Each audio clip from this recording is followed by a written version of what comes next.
Bonjour, Sarah Forestier, la star du film événement Le nom des gens de Michel Leclerc. C'est une véritable révélation. Voilà, enfin une comédie qui fait plaisir, qui rend heureux, qui parle de notre époque, des gens. Vous interprétez un personnage incroyable. Qu'est-ce qui vous a plu dans ce personnage inouï? En fait, le personnage de Baya, c'est en fait un peu une 68arde, idéaliste, qui en fait donc est très engagée politiquement et donc elle couche avec les hommes de droite pour les convertir à gauche. Et en fait, c'est un personnage de 68arde qui aurait été projeté comme ça dans une époque qui est plus tellement idéaliste. Et ce qui me plaisait, c'était ce côté idéaliste qui faisait qu'elle était complètement débordante de vie, d'espoir et d'énergie parce qu'elle était vraiment engagée. Et ça crée comme ça un anachronisme avec l'époque actuelle qui crée des situations en fait décalées et drôles parce qu'elle a un rapport à son corps qui est complètement différent. Complètement. Et puis alors une rencontre incroyable interprétée par Jacques Gamblin. Regardez la bande-annonce. En fait, moi, dans la vie, les mecs de droite, je les nique. C'est moche chez toi. Mais tu vois, quand je te dis je les nique, je veux dire, je les nique vraiment. C'est pas métaphorique, quoi. D'accord. Regarde lui, par exemple. Quand je l'ai rencontré, il était le responsable jeunesse de la section UMP du Pas-de-Calais. T'imagines? Et regarde la tête qu'il a maintenant. Il élève des moutons dans le Périgord. On fait l'amour d'abord ou on fait à manger? Oh, bah... Personnellement, j'ai pas très faim. Pourquoi moi? Je vois de Jospin. Bah, toi, c'est pas pareil. Toi, tu me plains? Tu sais, j'aimerais pouvoir te donner autant que tu me donnes. Qu'est-ce que tu fais? Baya. Attends, pas ici, enfin. Qui pourrait nous voir? Maman, qu'est-ce que tu fais là? C'est incroyable, hein, parce que c'était vraiment un film qui rend heureux, la bonne humeur de l'esprit, on rit beaucoup. Et en même temps, c'est un film qui parle de la différence. Oui, c'est-à-dire que le film, en fait, je sais que Michel Leclerc et sa co-scénariste Baya Kasmi, ils sont partis en fait du nom des gens, c'est-à-dire qu'ils sont partis de leur rencontre à eux, c'est un peu autobiographique, où Michel Leclerc, il disait moi, je suis pas du tout, j'ai rien à voir avec les magasins Leclerc, mais on n'arrête pas de me le dire. Et toi, Baya, en fait, c'est brésilien. Et Baya, elle dit non, moi je m'appelle Baya Kasmi, donc le rôle dans le film s'appelle Baya Ben Mahmoud, et elle dit mon père est algérien, etc. Et en fait, effectivement, le film parle des noms qui sont trompeurs, mais plus largement finalement des origines et du rapport qu'on peut avoir avec elles et la complexité que sont les origines et l'identité.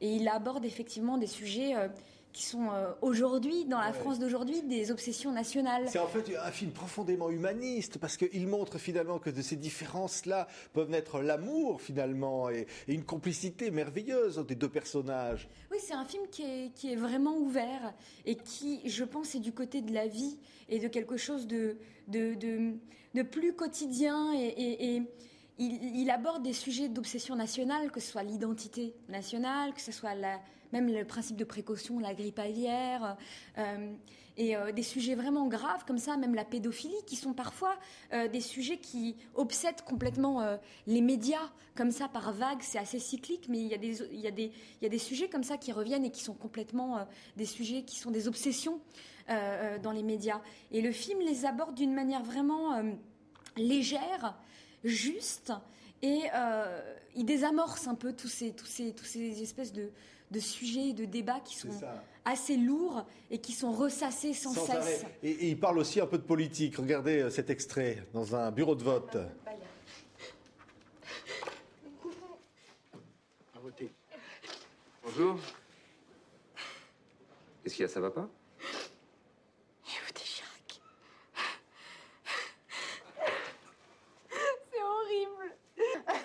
À voter. Tu viens dîner chez moi? Je peux pas rester toute seule là.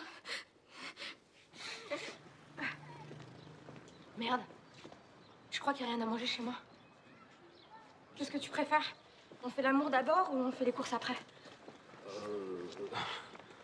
D'abord les courses, hein, si ça ferme. Ouais, t'as raison, c'est plus sûr. Non, c'est trop drôle, c'est trop génial ce film, hein, vraiment, c'est formidable. Hein. Et tout le monde le dit d'ailleurs, parce que c'était un coup de foudre comme ça au Festival de Cannes où le film a été présenté. Il y a Lionel Jospin qui fait une apparition, tout est incroyable finalement dans cette histoire. C'est vrai que ce qu'il y avait dans le scénario et qu'on retrouve dans le film, c'est que c'est plein de surprises, quoi.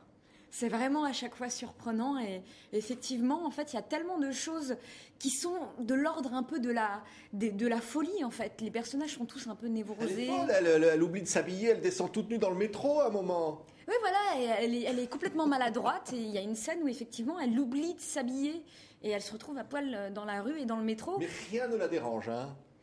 Mais en fait, elle a l'esprit d'escalier, c'est ce qu'elle dit. Elle pense à un truc, ça lui fait penser à un autre truc, et puis un autre truc, et puis voilà. Mais chaque personnage est complètement névrosé, et c'est ce qui fait que, oui, à chaque fois, il y a des surprises. Et finalement, en fait, quand Lionel Jospin apparaît dans le film, bon, c'est complètement fou, on est hyper surpris. C'est le cadeau d'anniversaire qu'on offre, hein. Oui, c'est Baya qui l'offre en cadeau à... Parce qu'il est jospiniste, ce qui est rare, hein. Oui, le personnage d'Arthur Martin est jospiniste et pour faire plaisir à Arthur, elle lui offre, elle arrive à faire venir Lionel Jospin dans son appartement.